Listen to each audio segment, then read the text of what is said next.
What's up, guys? This is Jay from Fantasy Labs, and we usually have Brian on these Sunday night pods, but he is vacationing all around the world, cruising the world. So we got Brandon Hopper on to talk some baseball for this Monday, April 16th, 9-game slate.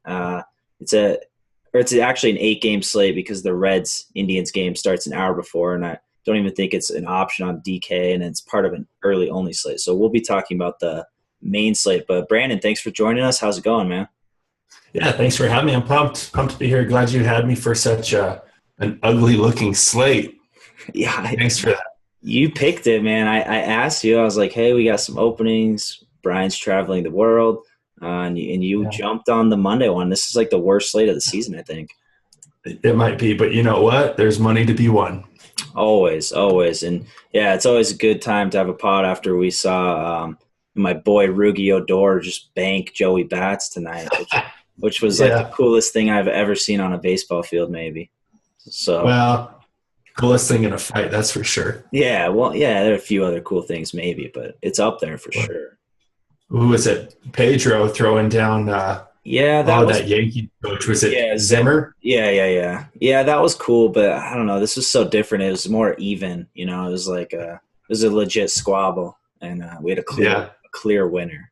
So Yeah. pretty awesome. But all right, let's go ahead and jump into the slate and kind of start things off like we usually do with the initial some initial Vegas lines and kind of talk about that data. So like we briefly discussed, looking at the slate overall, the night before especially, it's just not very appealing. I'm mainly a cash player, so these types of slates aren't super exciting for me because it's really hard to commit to any of these guys, especially kind of pitchers and hitters.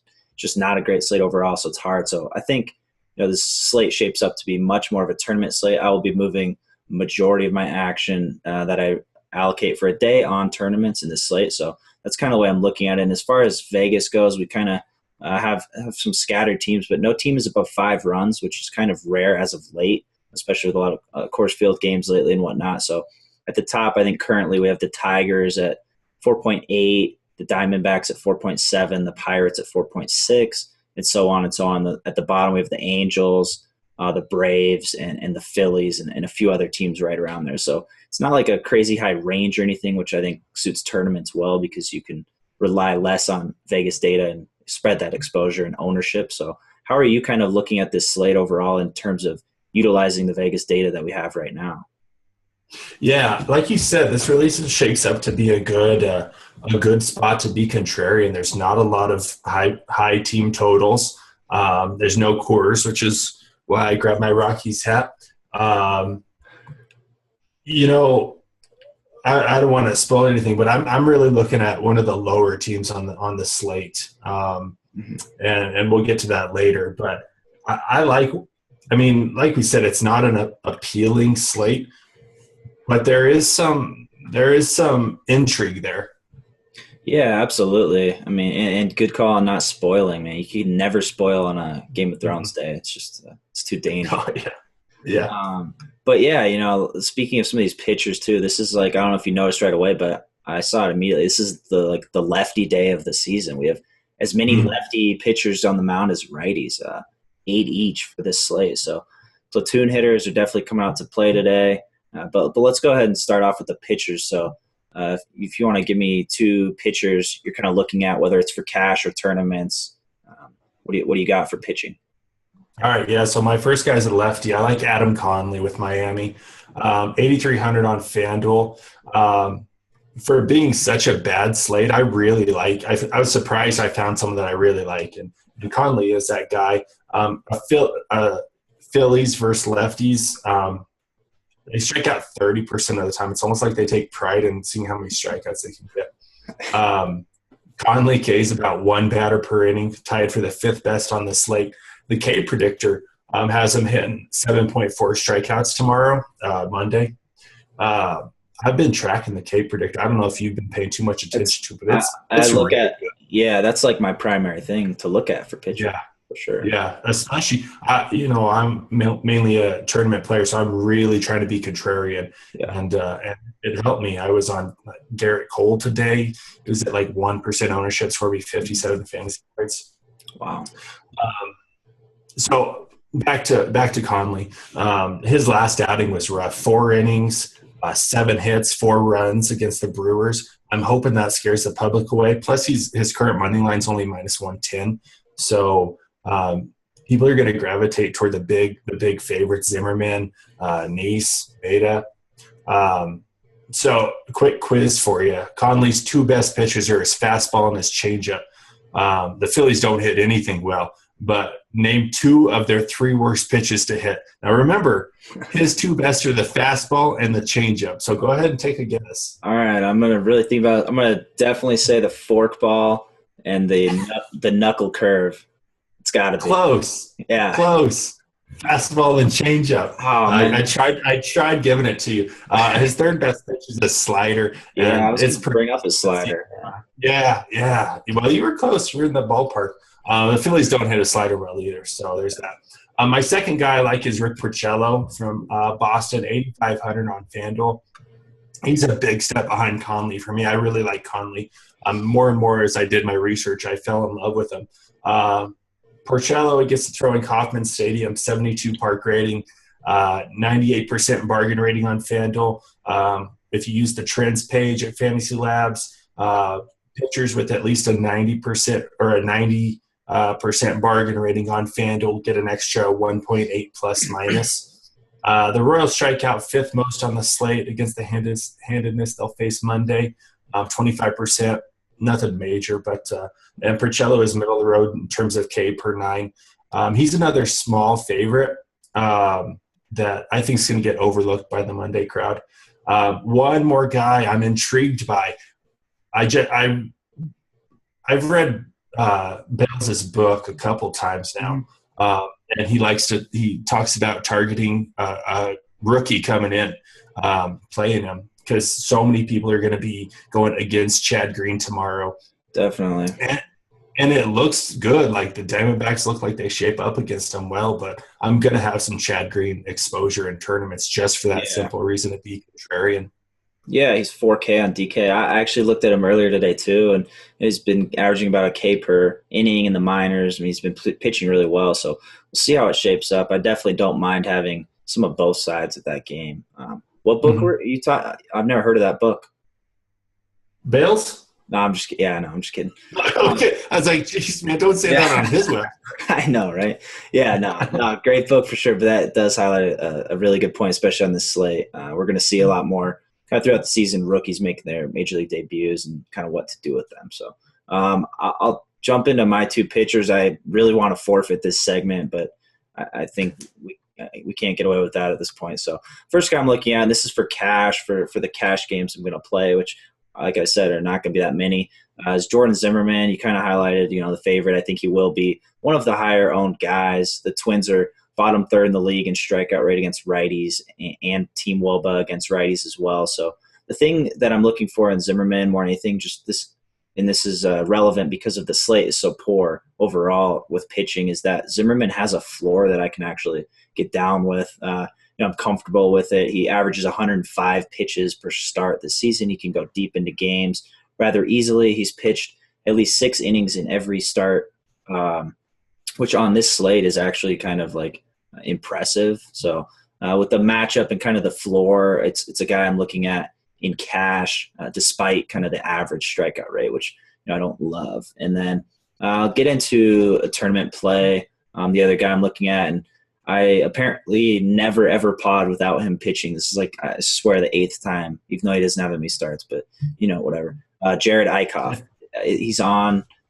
I pod 3 days a week, and somehow he pitches all 3 days. But I still like the strikeout upside for Eichhoff, just his repertoire, his pitches. He's only registered 4 total strikeouts in the last 2 games, which it's pretty bad. So I don't love this matchup either or anything. So it's kind of just more due to the slate being so poor, and I like that Eichhoff does have strikeout upside and potential. We've seen it this season, and I think he'll have very decreased tournament exposure, which I definitely want to kind of target those types of guys on a pretty small slate overall with just 8 games. So I might take a strategy of keying in on a few offenses here and there, and then kind of mixing up exposure with some of these pitchers, because nobody really stands out too much here. And speaking of some of these awful pitchers, who's a pitcher you're kind of looking at to fade on the slate? And I mean, I'm sure you want to fade all of them like I do, but one guy. Yeah.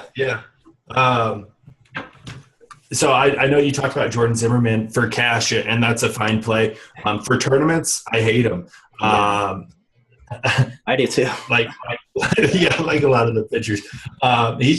He's gone deep enough in his past 2 games, especially where he should have raked in fantasy points for a 10K pitcher, which is what he is on FanDuel, 10-1. Yeah. But he's not getting strikeouts. Both were outings. He gave his team a chance to win. He allowed 3 runs in each, but he had 3 strikeouts against the Nationals and 2 against the Rangers in 8 innings of work. Minnesota, you talked about them. They're not great strikeouts first-handedness. But, for a 10-1 pitcher, I'm not going to get behind him on tournaments. I think a lot of people will, though, and that's kind of why I have him here. He's the 2nd largest favorite on the board. And he's the highest price. So I feel like people in tournaments, they're gonna flock to what they feel is safe. I just don't see safety when I look at his stuff. Yeah. I mean, it's really brutal picking pitchers that you like, whereas it's easy to pick pitchers you fade. So I'll kind of get into a guy I know, like 90% of the pitchers we could easily say, this guy's a fade, and this guy it's really easy to do. But I'll kind of go on. I think we'll have somewhat higher ownership is Jonathan Neese. After finishing the pod research for this pod, I promised myself I wouldn't even look at Neese's name until after the games tomorrow. I don't even want to look at his name ever. He's so fadeable for me. I should have faded him as my fade of the day in this segment. Even he's just that fadeable. So and you look at the adverse type for him. It's I know he's in a great spot. The Braves are 30th in the league in WOBA against lefties, 6th in strikeout percentage against lefties as well. So you look at a guy like Neese, though, and in 40 innings this season, he has 29 strikeouts and 15 walks, is a 2nd worst K rate on the entire slate. So I just don't like the upside. He's not anywhere near safe enough for me really in cash, and then I don't like the upside with just kind of his decreased strikeout ceiling in tournaments. So I'm going to look elsewhere, and I think people will kind of be on him just kind of attacking the Braves offense, which is horrible, of course, but it's the ceiling I'm more worried about here. So that's my fate of the day. But let's keep it moving and talk about some hitters on the slate, on this horrible slate. You'd think it was really difficult to highlight some pitchers we like, but it's not even that easy to highlight hitters either. There aren't as many as you think with how many bad pitchers there are. So you can go ahead and give us a couple hitters you're looking at you think are intriguing on this slate. Well, as much as we're bashing pitchers, you watch, there's going to be 2 no-hitters thrown tomorrow. I know, of course. It's going to be Jonathan Neese, and I'm going to retire. Yeah. All right, so my first elite batter I like is Byung-Ho Park, Twins, 3,700 on FanDuel. There's a chance I'm in love with him from last Friday when he went double dong. Won me a few dollars. Nice. He's a reverse splits guy, ISO, or at least an average. He's not affected by facing a right-handed pitcher. He's got a 356 ISO versus righties, slugging percentage over 600. Recently, the ball's going 13 feet further in his last 15 days. Of course, he had his double dong on Friday. Hard hit percent is up 7%. Exit velocity, fly ball rate, they're up a little bit too. He's kind of boomer bust this year, but I like him because he's going against Zimmerman, who we already talked about. And there's going to be a lot of people on Zimmerman, I feel. So they're going to look past the Twins' bats. He is a better play on DraftKings, which that's yours today, where he's got an 84% bargain rating. But I think he's going to have a good game, so I'm playing him on FanDuel. My other guy, Giancarlo Stanton, 4,100 on FanDuel. That price is coming down significantly. Everyone loves to play him against lefties, but I like to play him against righties when we see the low ownership for tournaments. He's got a 291 ISO against righties, which I checked, and that's good. Slugging percentage is 543. 21 feet further in his last 15 days, and his salary's dropped on FanDuel by $800. Hard hits up 14%, fly balls up 6%. His advanced stats show that he's swinging it well, right? He's swinging it well, but the stats just aren't coming, or the points aren't coming. So that's going to suppress his ownership levels tomorrow even more. Against a righty, people don't play him because of the salary. But since his recent struggles, it's gonna be even lower tomorrow. Yeah, I think anytime you can get Giancarlo at a low ownership, there are a lot of guys like him in the league that, they're so good that they're not going to stay cold for so long, and they might be on teams where they're not implied to score many, and people are just, it's so easy to overlook them that, I love getting guys with double dong upside like your boy Park have that are going to carry super low ownership. So, I love both those calls for sure on this slate. One hitter I'm looking at kind of overall, and this may or may not have anything to do with me like just finishing watching him double dong tonight, but Corey Seager, he's a 383 WOBA, a 203 ISO against righties. Even before this game, registered in our database where he dropped 2 bombs, his batted ball differentials were really, really strong in the last 15 days. His hard hit percentage was up 18%. And then before that, you look at that, and then here he is dropping 2 dongs. So I definitely think it's really good to look at that kind of data and kind of anticipate when a hitter those points will start coming if he's hitting the ball really well. So I like running it back with him versus Shoemaker, who I don't think is a great pitcher at all. So it's kind of just going to be one of those days where I'm going to have a good amount of exposure to Seager in tournaments, and then I'm fine targeting him in cash as well. And the other hitter kind of intriguing for me on both sides is Ian Desmond. He moved back in the 2-hole recently, which I definitely like a lot, especially considering you look at this day and the Rangers are facing Sean Manaea, who's a pitcher that I kind of want to target overall on the slate. So Desmond, he has good splits against lefties, really, really good splits, a 337 WOBA and 250 ISO. So I think at his position, he offers a lot of upside. And you look at Manaea, who has been far less than stellar this season. He's given up 16 runs in his first 3 starts of his career. So the only negative kind of with Desmond that I don't like is he gets a big downgrade in park factor moving to a pitcher's park. But this isn't enough for me overall to kind of just get off him. So I like exposure to him quite a bit. And now with some of these kind of high-priced hitters and potentially high-priced pitchers, we highlighted a few that are overpriced, but you might end up having to pay for them in cash. We got to break down some value hitters. So who are a couple guys on FanDuel that you're looking at that are affordable? Okay, so I like a couple of Yankees going to Chase Field. First, I'll start off with Jacoby Ellsbury. He's too cheap for a leadoff hitter with his tools. Hard hit percentage is up 45% over his last 15 days, or is at 45% over his last 15 days. That's at 22% from his year-long rate, traveling for 24 feet further.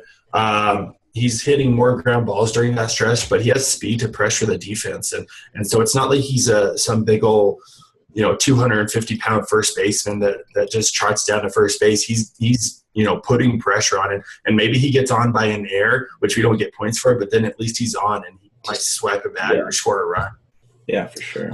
I mentioned he's going to Chase Field, which I think is now called Coors Light, right? Mm-hmm. So there's that. Plus, and I talked about, I'll get with my next Yankee in a second, but they're projected with the 4th highest implied team total. And surely the leadoff hitter gets some of those points. My next guy is Brian McCann. If you are going with the Yankees, he's kind of that stick at the end of the stack. He's projected to hit 5-hole. He's arguably the best catcher on the slate, and you can get him at $3K. So no one likes to pay up for their catchers, and so you don't have to for this one. His hard hit percentage last 15 days is up 9%. ISO velocity's up, and he's hitting a lot of line drives, which is good for ISO, and that's value there. You can hit those gaps. Those are my 2 guys there.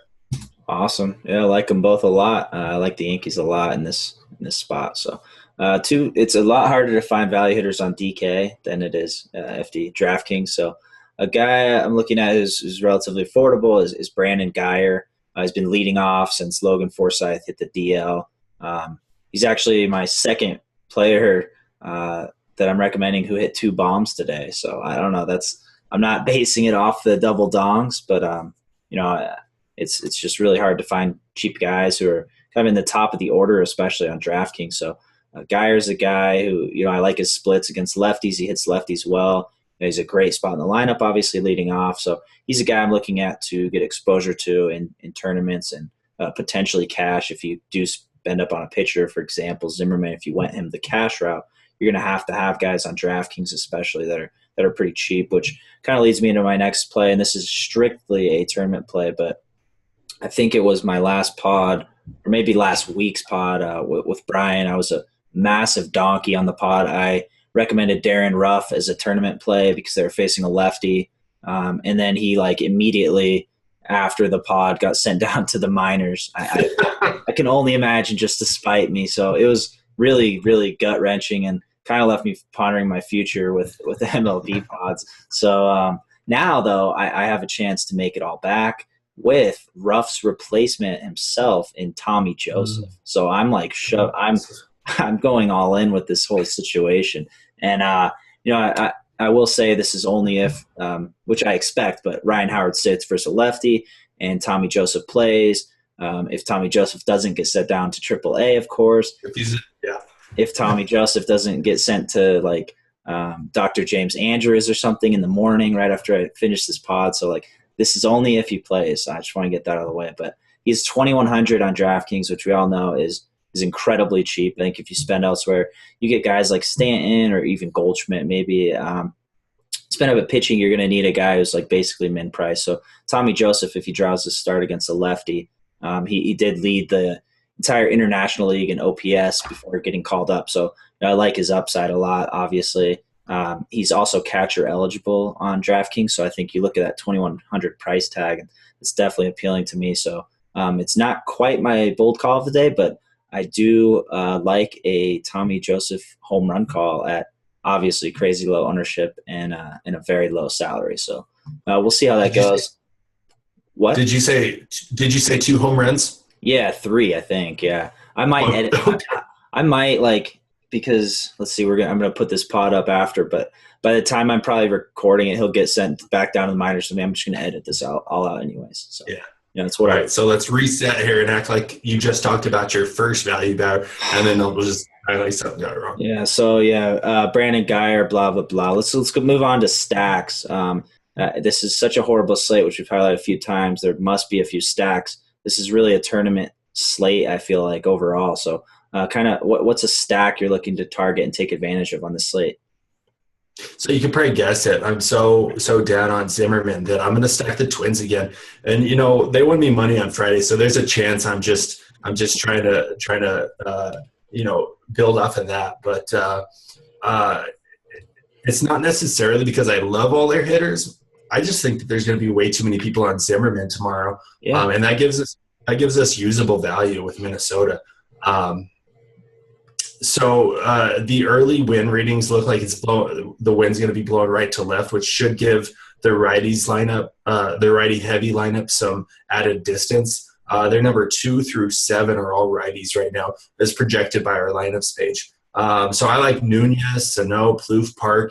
Might even grab a little bit of Dozier as well. Yep. Yeah, I like it a lot. I like it so much. I wish it were my stack of the day, but it's too late for that. You're playing Zimmerman, man. You're playing Zimmerman. Only in cash, and I already said I'm only playing 10-20% cash, and the rest tourneys. So. Okay. So I'm not going to. You can jump on it. Yeah, I probably will for tournaments, but no, I do like the call. I want to emphasize kind of if you have a pitcher on a slate that's only 8 games who's going to be pretty highly owned, I think it's always smart to take the other side and get that contrarianism going for you because.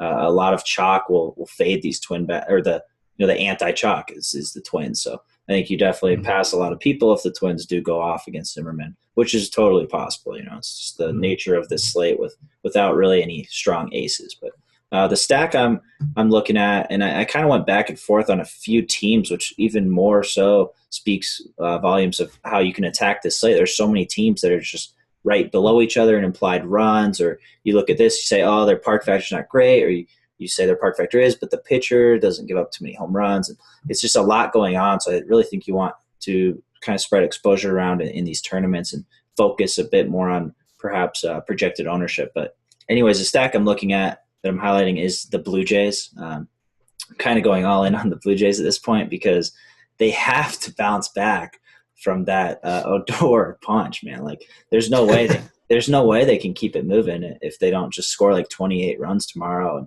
and hit the league back. You know, they're just going to rally around Joey Bats, make a mockery of the league with their bats. You know, if Smiley throws inside, like, you know, he's going to get ran off the mound in the first inning if he throws anyone inside. They're just not going to take it. So, but really, you know, you look at this team; they're playing at home, which is the best hitters park actually on this slate.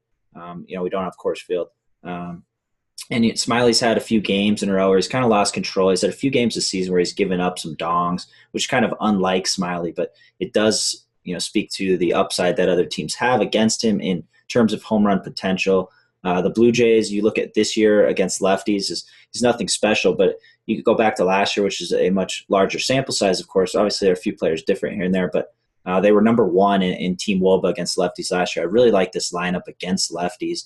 I think that will continue to climb this year from middle of the pack where it is right now. So, you know, I don't think the ownership will be high at all, really, with the Blue Jays. So it's kind of my thinking going all in against Smiley. So we'll see how that turns out. And then I think, you know, we can mention the Diamondbacks. We kind of already did, but I don't want people to.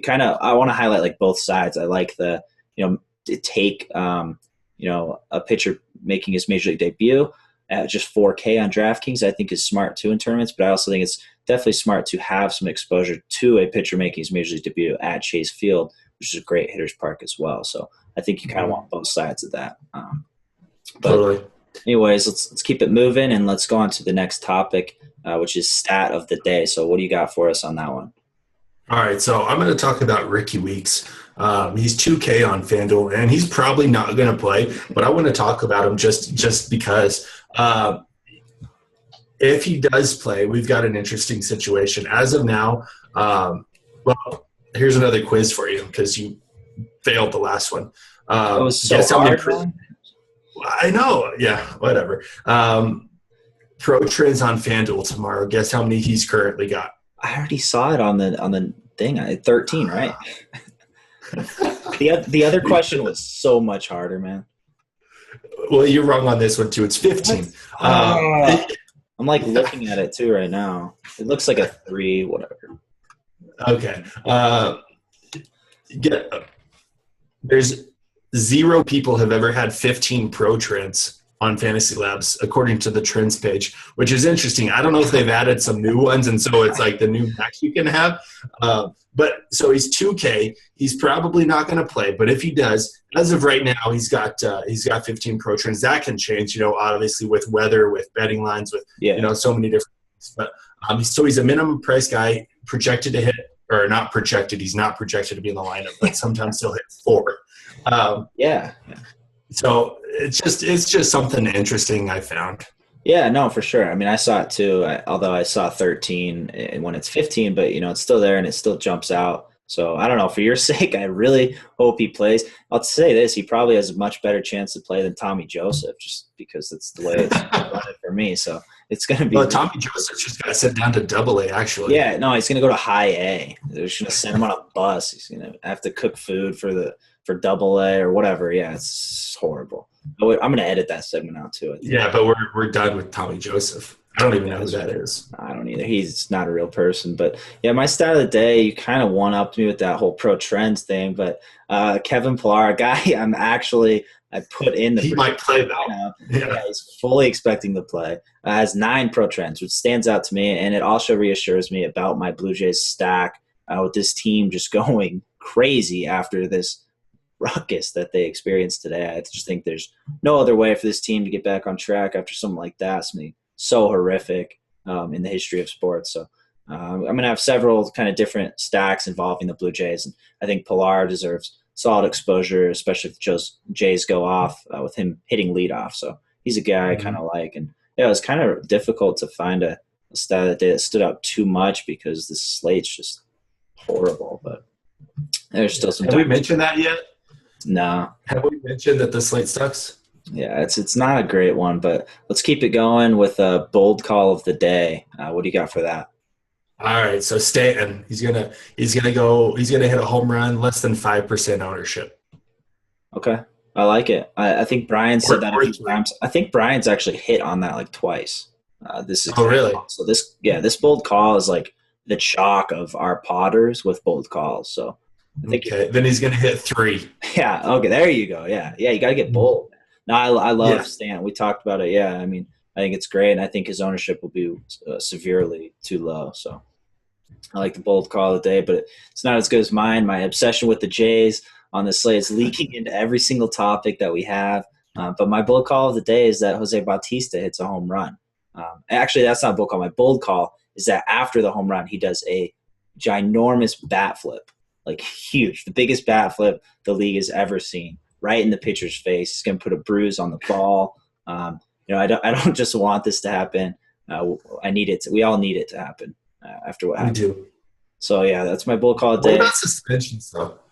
What about suspensions? For Can that affect him? Odor's definitely getting suspended. I don't think bats will get suspended. I don't think I haven't seen anything anticipating that. But there's always a chance he'll get sent down to the minor leagues, just like Darren Ruff. So you never know with that kind of stuff. But all right, yeah, he's got to play for my bull call to be in effect. How about that? Well, whatever. He's gonna. That's not very bold then. Odor has a better chance of playing than Ricky Weeks. No, he probably doesn't. That's a lie.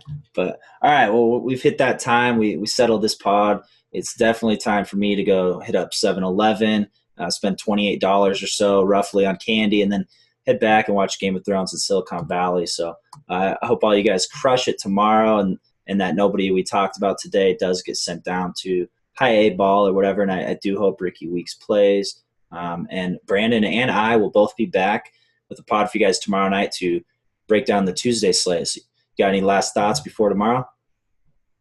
While you're at 7-Eleven, see if they've got a nice webcam for me. Yeah. I just got to say, your screen looks a little very Colorado. We could just leave it at that. Yeah. But, Yeah. All right, guys. Yeah, good luck, everybody on the slate. Hope you guys crush it. I'll see you guys tomorrow. Good luck.